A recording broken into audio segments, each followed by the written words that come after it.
Hello, Aviva. Hello, How Monica. are you? Welcome to the space. How are you doing? Very good. Lovely to be here. Oh, me too. It's a pleasure to have Avivah Wittenberg-Cox. Is that correct? Did I say it?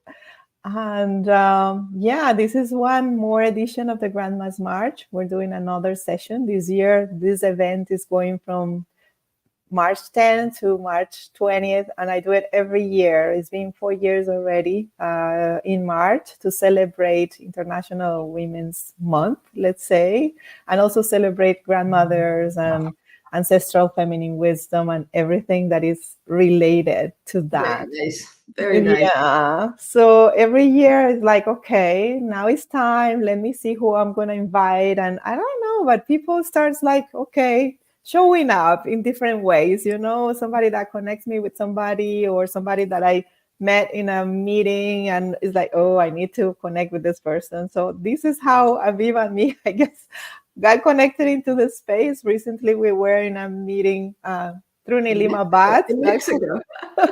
I know, right? She was in Mexico. Aviva is in the UK, in London now. I'm in the US, and we got connected to this project of Nilima Bad, and we were both there. And suddenly, I started talking about my project of the grandmothers, and she seemed interested, and she said and say, oh, I think I need to contact Aviva. And then she said about that she recently became a grandmother, so it's like, okay, this is perfect, yes. And for some reason we have been connected in LinkedIn. Then I realized, like, I think through Nilima, I think through Christine Invig. So yeah, then I invited We get you, and I'm connected so all the happy. time. There you Right? go. There you go. So yeah, the theme of this year is it is time to revive our roots and ask ourselves, what did we do once we knew? Inspiring Drew Dellinger's poem, "What did you do once you knew?" And the idea here, Aviva, is just for us to have a very informal conversation, over I having some coffee, and I know it's tea time in the UK. So for you to share a little bit here about your story, amazing woman. I'm gonna introduce you a little bit before we start, but all the, your journey and everything you have been doing, your work. Share a little bit about your wisdom in this space, and I know what's the experience of being a grandma or a grandma, as you told me recently. I got curious, and I love that.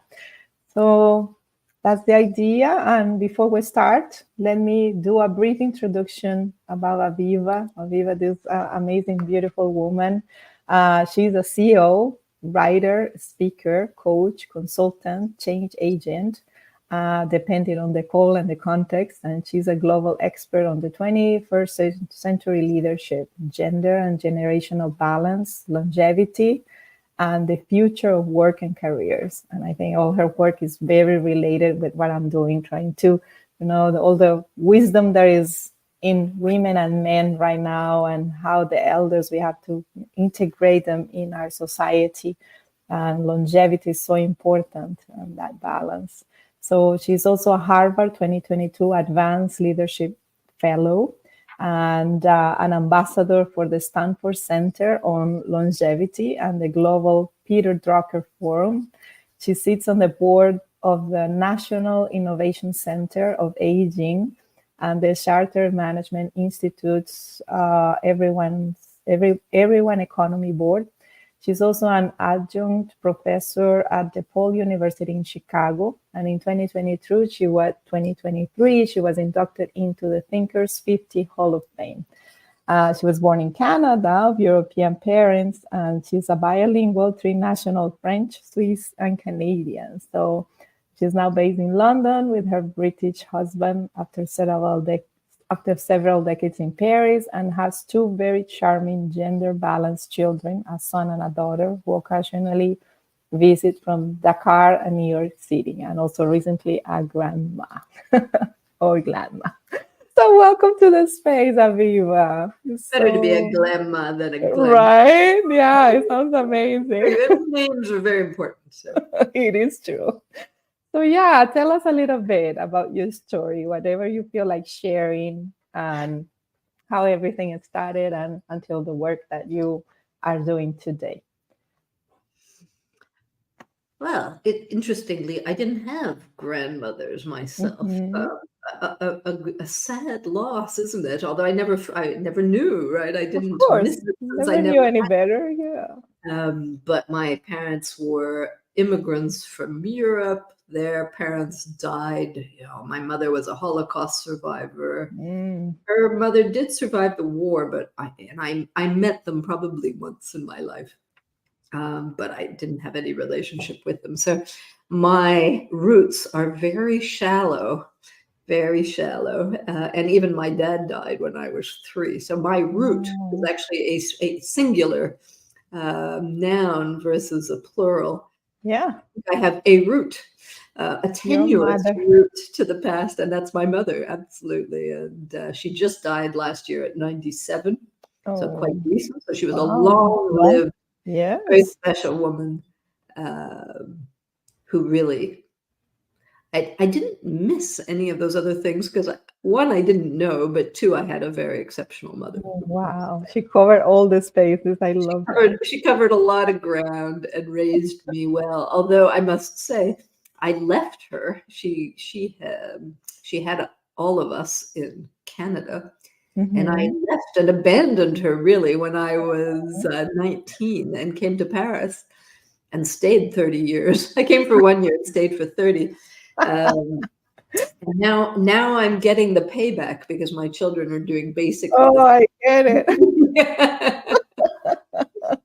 It is true. Your children are far away. It's the Dakar and New York. How come 30 years in Paris, Avivah? France is a very good place to be a working woman who wants children and balance.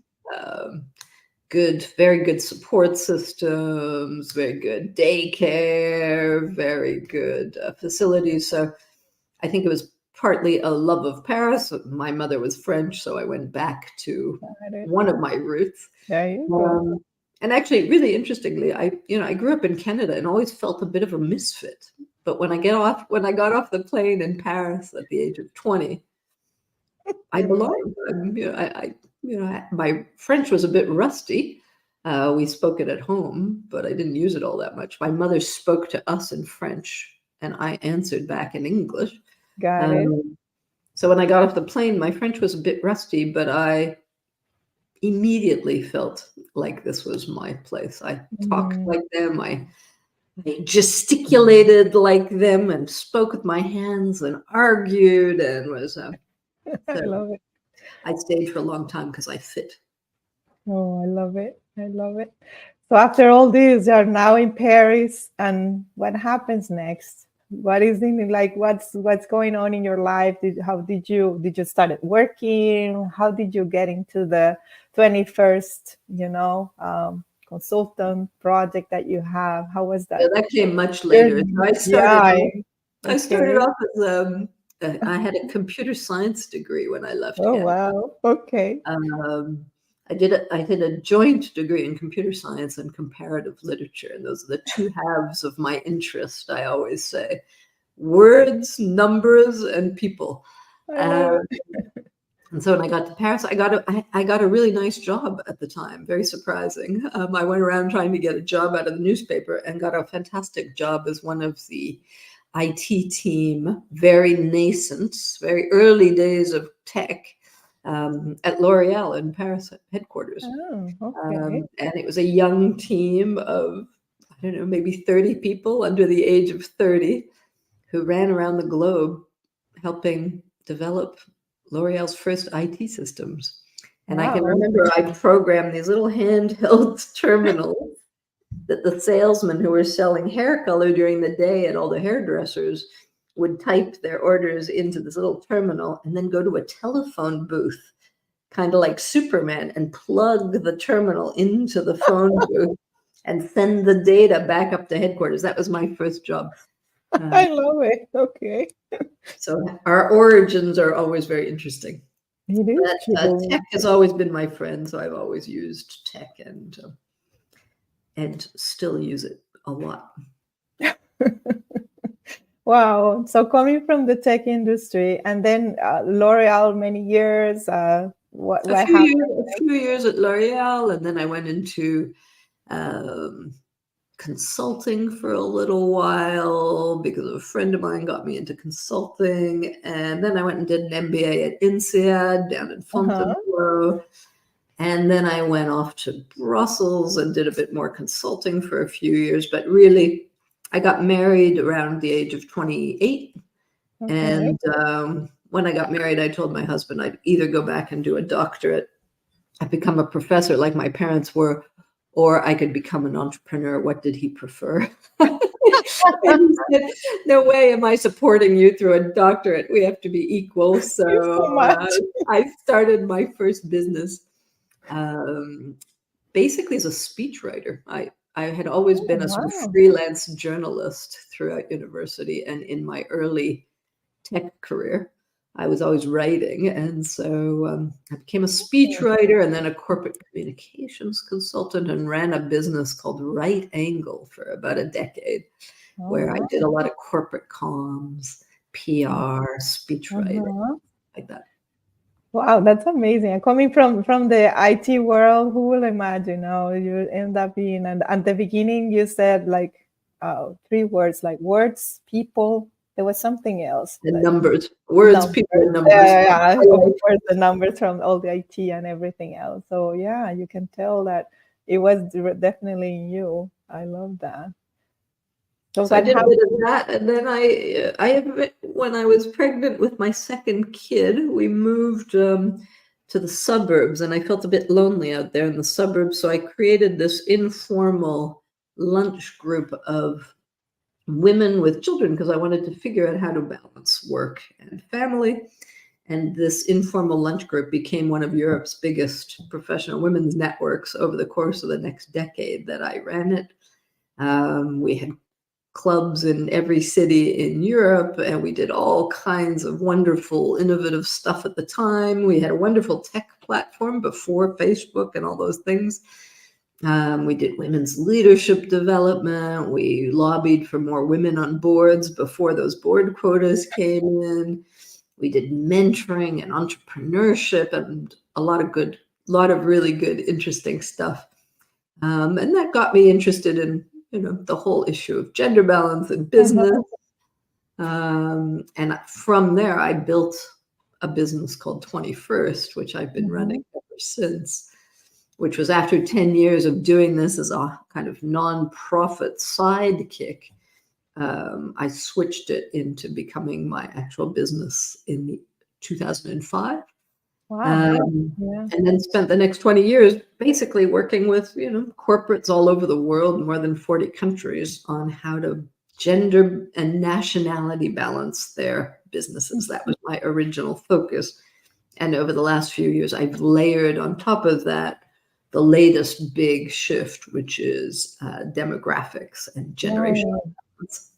wow. Yeah, longevity and aging and all this that you're working now. And why is called 21?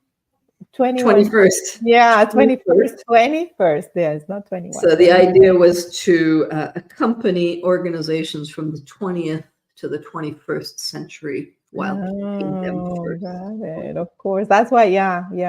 That's what reading your your intro was 21st century leadership. So it is like, okay, helping companies in through that. And yeah, introducing gender equity, balance, intergenerational. What a what a A challenge. big What a demographic challenge shifts in it our is. lives. Yeah. Because I have seen, and of course I work in human resources and diversity and inclusion, and for a couple of years all the gender equity, balance, and corporations are introducing it, some because they believe, some because they have to in order to get funding out of the financial system. But aging and longevity is still something that I'm not seeing so much out there. So I think there No, is it's a lot. new. It's It brand is new. very brand new, and there is Well, so much that is needed. So I would love for you to share around that. Why you brought that into your space, into your consultant, and And what are you doing with it, and what is happening? Because it's the next huge shift, It right? It's just as obvious to me today as the whole gender issue was to me 25 years ago when I started in on gender. I mean, when you have a massive change that affects every company, every country, and every couple, which was true for the rise of women and the massive arrival of women into the labor force over the last 30 years, you're kind of interested in data and trends and future of work and consumer shifts and all of these things. And I just could see that the demographics of our planet are turning around quite dramatically. And anybody looking at data knows this. I mean, the insurance company knows it first. Oh yeah, for many years. Demographers have been talking about this for some time, but the fact that we're going to live to be so much longer, I mean, as a 62-year-old, this also becomes more interesting to me personally. So I got interested in all these things in parallel. And the more I get into it, the more fascinating it becomes. It's massive, and it's going to affect every country on the planet. It is. It already is. Yeah, it is already affecting all of us. It's true. And actually, I remember when this project started, it all started back in 2018, the real project inspiring my grandmothers, Rosita and Pepa. So the first thing I started doing was understanding about my background, my story, the connection to them. Then I started interviewing women to know the connection to their grandmothers and trying to find a thread or what was there. And then when I had to present this project that was part of the Shakti Leadership Program, because I was with Nilima in this fellowship, and this was my project for that, I remember it's like, okay, but what about, because I was touching memories, and ancestral feminine wisdom and this connection to the ancestors or grandmothers, but what about the grandmothers of today?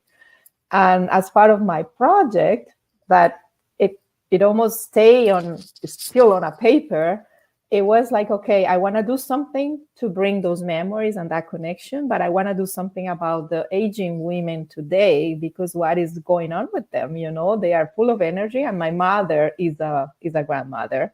I don't have kids. My sister has two boys. I have two nephews. And she's full of life, energy, but usually women at that age, she's divorced. She doesn't have a lot of financial, way we have to sustain her. She didn't have an education, because in Colombia in that time, women were not concerned about that. They just wanted to be wives, very conservative, and like, okay, I want to be a wife depending on my husband. And now it's like, what for them? And they are not included in this world. They don't know about technology. They don't know about business. They don't know about finances. Nothing. So it's like, okay, I need to do something about it, because now it's with me, the responsibility, and we are not aware of this, and I'm aging too. So one day it's going to be me, and I don't have kids to support me. So what's going to happen? So it's so I think you point to, I think you point to a very, one of my motivating drivers is we want to be the grandmothers and mothers we wish we had. Right. And I think the world is different now. We will age dramatically different than our parents did. We are working women who've also changed the face of the planet and companies. Yeah. So we are the change generation, right? And I think that's both exciting. We are, in a way, becoming the role models and examples of what you can do if you're better educated, if you're better prepared, and if you know what's coming. I think our parents were caught up. My mother had no idea she would live until 97. Wow. She kept saying, it's way too long. It's way too long. We know. And so it's up to us to prepare ourselves, get ready financially, physically, spiritually, economically, in all kinds of ways. Is how do we stay relevant and active and engaged? It's quite a learning curve. It is quite a learning curve. And I'm curious, like, okay, what are in these different boards or that you belong to that I was reading previously, you know, like the Stanford Center of Longevity or the Thinkers 50 Hall of Fame. What is it being talking there about that, about longevity, aging? What is, I'm just curious because it's like you don't see much out there and you're being part of that movement. So just curious, what In do some you places, I'm see? being brought in because I'm one of the people talking about this. Right. And Yes. so It's they for bring me you. in, so they have somebody talking about this. The Got it. Stanford Longevity Center that's run by Laura Karstensen has been one of the pioneers in this space and an inspiration to many of us about introducing what they call the new roadmap of life, which Oh, is to wow. try and get us to embrace the fact that we're going to live an extra 3 decades. Wow. And what are we going to do with that time? And so I've introduced this via what I call my 4-quarter life model, where if we're going to Got it. live to be 100, we have these 4-quarter lives. Each quarter represents 25 years. And what I'm seeing, and this is where it overlays a bit with the gender topic, Right. what's very interesting for my generation of women, who were sort of the first women really moving massively into work and more senior, more empowered jobs, is that their 3rd quarter, their 25 years after 50, much to our surprise, becomes some of the most impactful and meaningful professional decades of our lives. When mostly the work world and companies are designed and focused on Q2, the 25 years before 50, which doesn't really suit women or their life courses. But Q3, you know, which is kind of post-children, and you've established and done many of the things you wanted to get done in Q2, which is start a family, start a career, maybe start companies. By Q3, you've done a lot of those things, and it's a time of reinvigoration and redefinition, and eventually reinvention. And that's when many of us will add on this new role of grandmotherhood, where we become these really new models of women for the younger generation of girls coming up. And that's pretty exciting. It is true. It's so exciting. So it's like, it's the new grandma, because it's like what we had. And when I started this project back again, it was always like this, that symbol of the granny, you know, like cooking, the cookies. A lot of us, we had that connection. I did have a grandma that was like that, which was beautiful. And she brought a lot of, you know, love and, you know, a lot of what I am, let's say. But at the same time, I didn't want it to be like her. You know, it's like, okay, I want something else in life. I want a career. I want to study. I don't know. I want to travel the world. I want to do something different. But the references today are completely different. And those new grandmas, like yourself, you know, you wouldn't imagine, like, not compared to that granny that we see. The younger generations, they are lacking so much of that, you know, having those role models and those connections. Well, there are more of them than there used to be. Again, we are the first generation, right? So we are the ones, my cohort are the ones who are changing the narrative. One of my favorite photos of me and my granddaughter is the both of us in our Harvard t-shirts, because I want her to know that her grandmother went back to school at 60 and finally went to Harvard. I mean, that's pretty cool. At 60. My mother was was very proud of me, and my granddaughter will have that as kind of one of the foundational stories of her own life, so that she knows that at whatever age she is, she can start again, she can go back to school, she can take on new roles and new careers. And I Right. think that's a lovely story. My children were pretty shocked too, right? So I think it's I good can for all imagine. the younger generations to see these new old people who Yeah. aren't old the way old used to be. No. And that gives them a much, much longer road ahead to do many of the things they want to do. And I think that's in the future going to be the success. The recipe to having it all is not to have it all at once in your 30s or 40s. Right. You have all this Over time. over the course of 100 years, we'll be able to manage to do many, many different things that we'd be dreaming of. I love it. And I guess that's gonna bring also, because there is this fear, especially of women, of aging. I've been talking to women that there is a fear of, I don't want to be called grandma, or grandma, because it's like I feel old. I don't want to feel old, and because it's so related to that. But at the same time, we need the grandmas because they are the I love keepers, the being wisdom keepers. Yeah, they are the wisdom keepers, and this world needs that, the wisdom to pass the traditions, to pass, but doesn't need to be in that way of the granny, but to keep passing, the traditions, the values, the love, the caring, the sense of community, everything that brings along. So there is this fear of aging that I think this will bring another perspective of aging could be good and is very good. I'm loving it. I'm Well, loving it. I think we're growing up, the world from thousands of years of history, the world is deeply and profoundly ageist. We fear aging because it hasn't looked Right. so good up till now.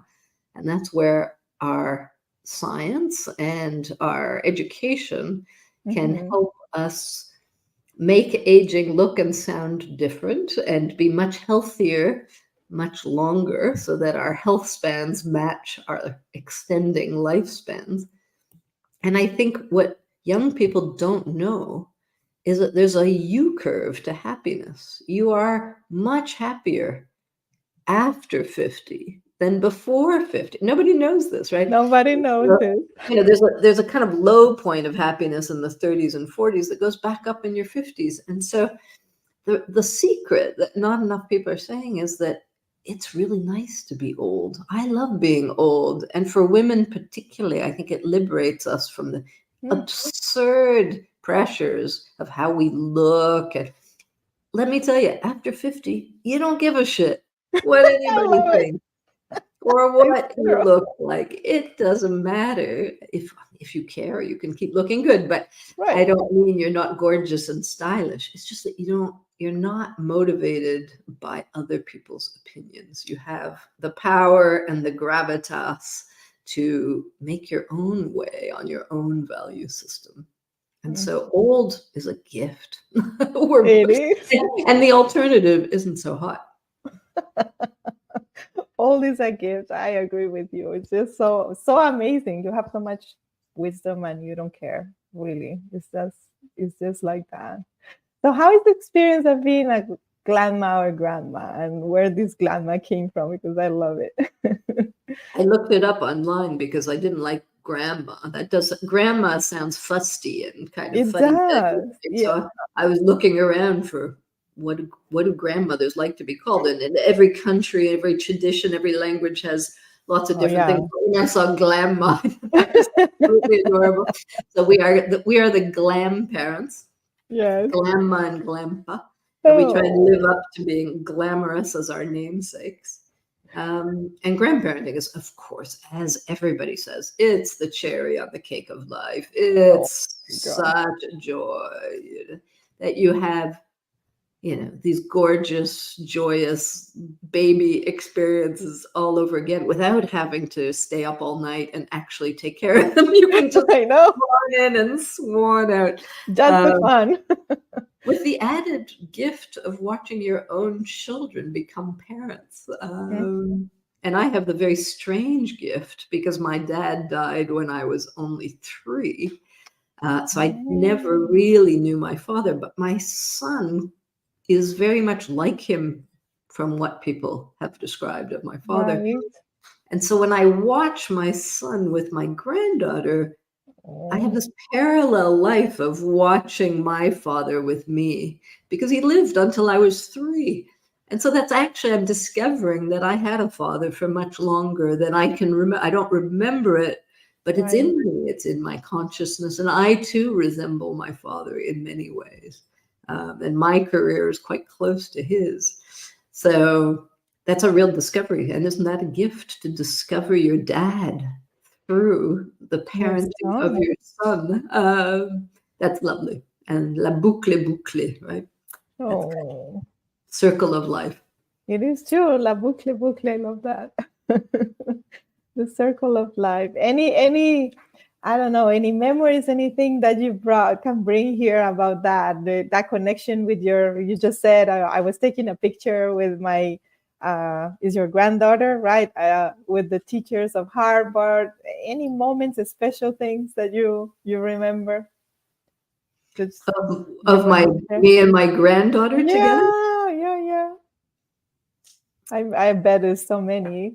There's so many. There's so many. So one of my roles with my granddaughter is to teach her English because she lives in Of Senegal course. and so has a lot Okay. of French. And so um, I'm teaching her English songs and English. And I'm not that English. I was brought up in French and I brought up my children in French in part. So I think it's rather funny now I'm changing roles. And so I was teaching her patty cake, you know, patty cake, baker's man, a little Oh, poem that I've been teaching her because I don't actually know that many things in English, I having get grown it. up parenting in French. And my daughter-in-law just sent me a video the other day of little Zoe playing patty cake, Oh, patty cake. She would Says, remember. who does that? Who sings patty cake? And she says, Glamma sings. Oh, So these are the kind of things when you're a far away. I talk about there you grandmas, go. far away grandmas and close by grandmas. And close Mm. by grandmas are the grandmas who live next door and who can help and who help with daycare. And sadly, I'm not one of those grandmas. I would like to be. I'm a far away grandma, so I only get little bits of the granddaughter. And so a lot of it is online and a lot of it has to be in these kind of memories. And so you do the best you can do. And it's very nice when you see that, yeah, you still can have an impact and build a relationship. And I hope that will enrich over time. I very much look forward to many, many more years of Oh, evolving relationships. And since I'm so interested in women, of course, and what they become, I imagine. it's No. very cool to have a young half Senegalese granddaughter. Oh. Well, I can imagine whenever, well, now she loves you and remembers even far away your music and everything. Imagine growing up. It's going to be that amazing relationship, I'm sure, because we And all she's a love our bundle of everything I fought for. She's daughter. 3 different religions. She's black and white. She's a mix Wow. of everything. That is so special. I love it. Wow, that's amazing. So, Aviva, going back to your, 21st, how can I call it, consultant, uh, your company. Tell us a little bit more. So how you support companies, what is that you do, and how can people also reach out and see like all the work and that you offer there, as a consultant, as a speaker, as a coach, and helping leaders, and Yep. yeah. It's all on the website, 21st. Yes, I Or know. else I write a very regular column for both Forbes and Harvard Business Review, where I've done a lot of sharing of what I've learned Yeah. for years. But basically, I'd say the key message of what 21st has done is to say that women are not a diversity dimension. They are the majority of the talent and the majority of the market. And so it's the arrival of women into the economy and decision making was a bigger shift, I think, than many people quite understood.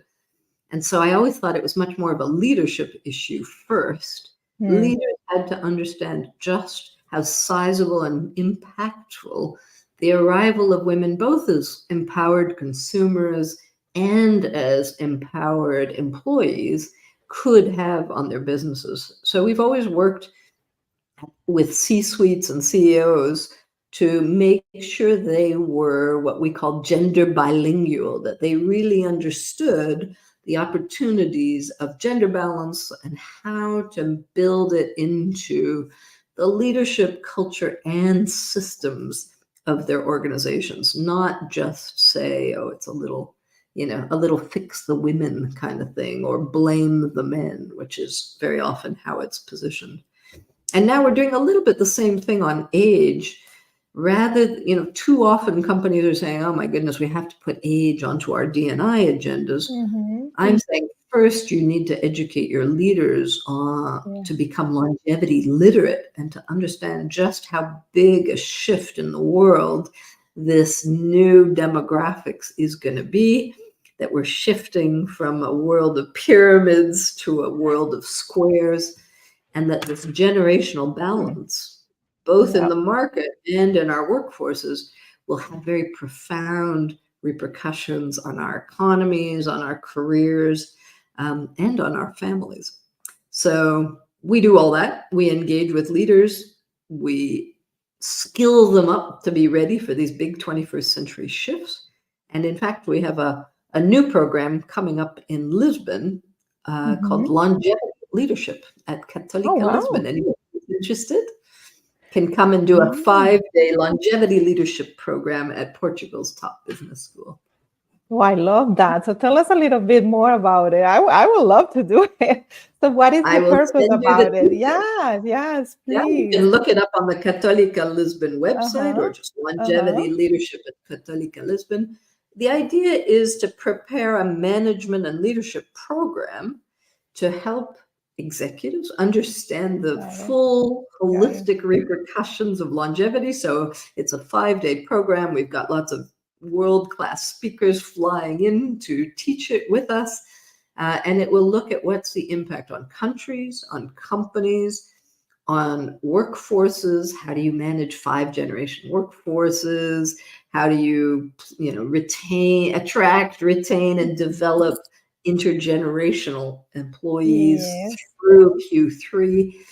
What's the impact on consumers? How do we have to rethink how we sell and market across the life course? And are our sales and marketing teams and messages adapted to this fast aging societies?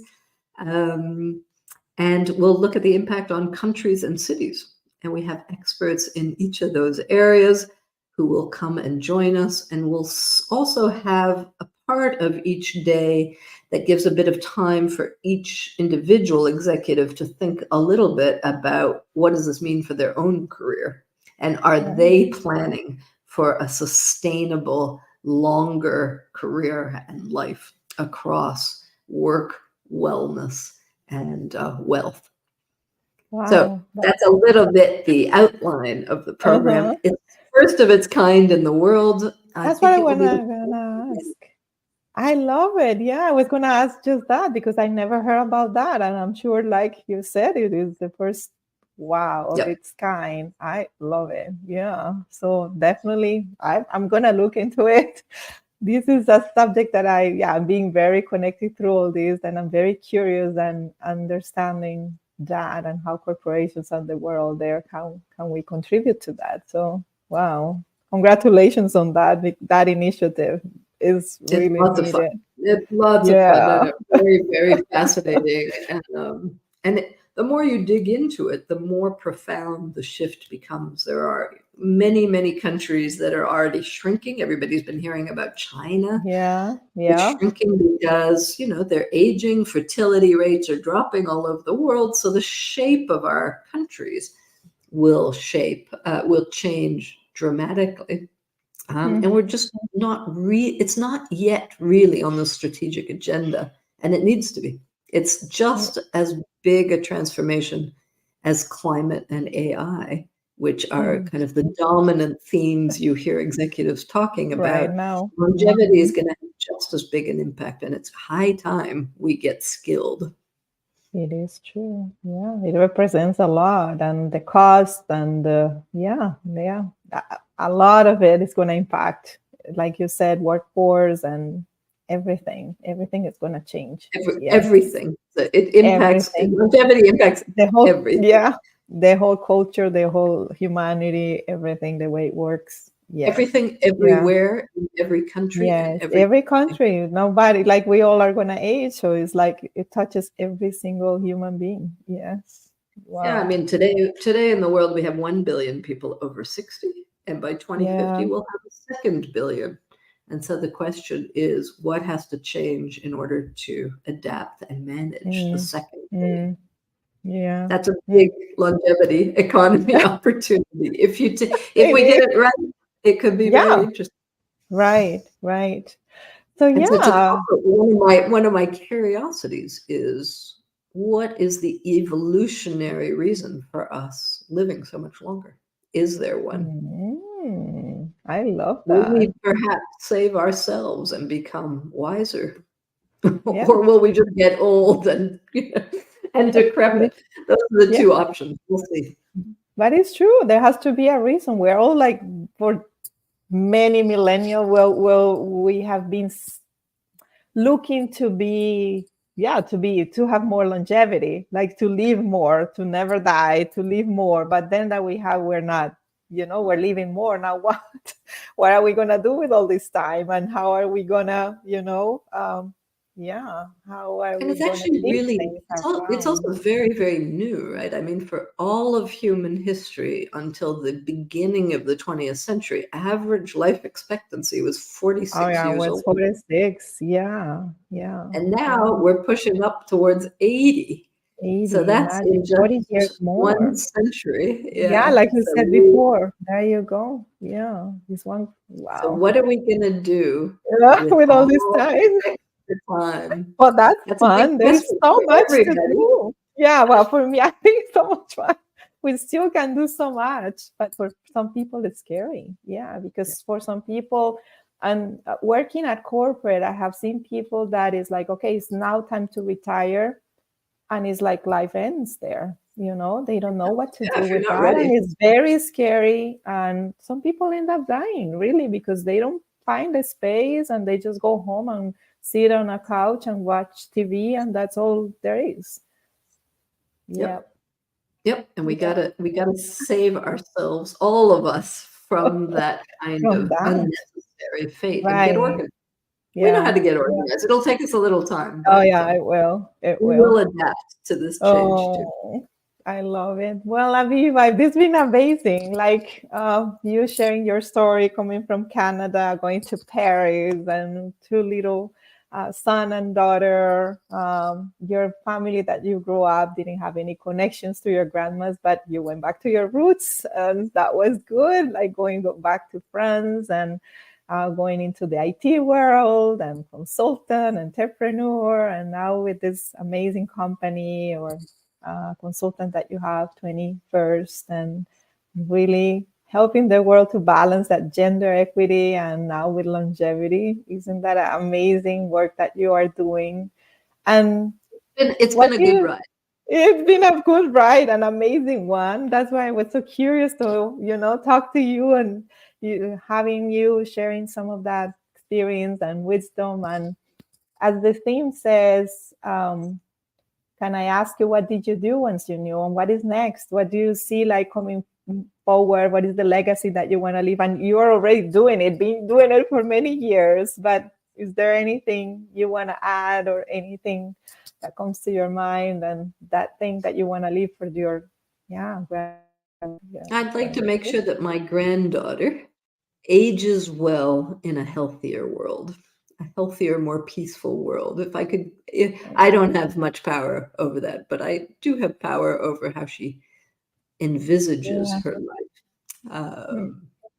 And I've just gotten into this whole topic of longevity. This is a late life transition for me. So I moved Mhm. into that over the last 4 years during the pandemic and after. So yeah, I think I have a good decade or two working in the space before I give up. I think there's so much to do, So, um, that and there aren't that many people yet in the pushing. So yes, I think what I would like to leave in that space is a much more optimistic view that this gift of these extra decades to our lives can be a wonderful enrichment for all of us, and not something to be feared and unprepared for. Let's get ready, and then let's have some fun with it. It's true. Let's have some fun. I love it, and I really want to be part of that because it's like I am so attracted and so curious. I'll I would send you love. the details for my Yes, longevity yes, leadership. I'll see you yes. in There you Lisbon go. in June. Yes, I'm with you in that journey. Definitely want to learn and build things together around that and help this world, and especially women. I'm very attracted to that. So that sounds amazing. So Aviva, that's been so delightful. Thank you really for My sharing your pleasure. story. Sharing, opening your book, opening your house, beautiful roses, yellow roses. I'm sure you have a wall full of beautiful pictures of your family there. Yep, they're all pretty cute. Yes. So thank you for that, for My opening that pleasure, side, Monica. your Lovely to chat story. with you. Oh, it's been amazing and looking forward for more. This may be the one of many others and looking forward to that longevity journey together. And I wish you the best. Thank you for being here today. And thanks everybody also for joining us in this and To all the grandmothers. all the grandmothers, all the wise women, all the wise men, and all the elders that we have. So thank you again and keep tuned, stay tuned for more. We have until the 20th of March more sessions. And thank you, Aviva, as well. My pleasure. Take Talk care. soon. Bye bye. Have a great Bye. evening. Take care.